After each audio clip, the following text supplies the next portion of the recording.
Pinasok kanina ng mga otoridad ang bahay na pinagtaguan ng mga naarestong leader ng CPP-NPA na sina Benito at Wilma Tiamzon sa Cebu.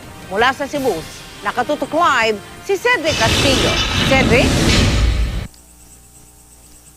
Yes, Mel, 6:30 ngayong gabi nang ideklara ng PNP CIDG dito sa Region 7 na negative ang search operation sa isirgawa dito sa di umano'y safe house ng mag-asawang Benito at Wilma Tiamzon dito sa may barangay o sa bayan ng San Fernando sa Cebu. At sa bisa ng search warrant ng RTC Branch 10 ng Cebu ay mga matataas na kalibre ng baril at ammunition at mga explosives ang kanilang pinaghahanap pero hindi nga natagpuan. At pasado alas 5 ng hapon ay pinasok nga ng CIDG Region 7 itong safe house ng mga Tiamzon sa San Fernando at agad na hinalughog yung isang kubo sa loob ng 2,000 square meter na compound. As of 5:35 ay nailabas ng CIDG mula sa isang kubo ang ilang mga pyesa ng electronics at ayon sa CIDG ay walang tao sa loob ng compound.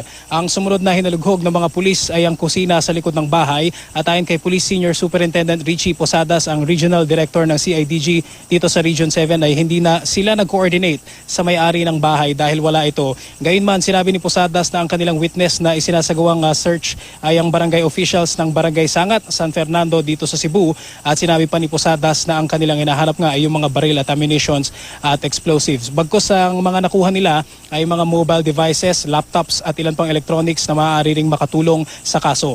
Nakausap ng GMA News ang may-ari ng bahay at tumanggi siyang humarap sa kamera pero pumayag siya na i-record ang ating usapan. Nagulat daw siya nang malaman na ang mga nangungupahan sa kanya ay matataas na leader ng NPA. Hindi raw kilala at lalong hindi kaano-ano ng may-ari ang mga tenant at pina-advertise lang daw niya ang bahay at isang beses lang daw niyang nakaharap ang mga nangungupahan. 15,000 pesos ang kanilang napagkasundo ang buwan ng upa at nangangamba raw ang may-ari ng bahay na sa pagkakahuli ng mag-asawang Tiamzon baka maging sila raw ay malagay sa alanganin.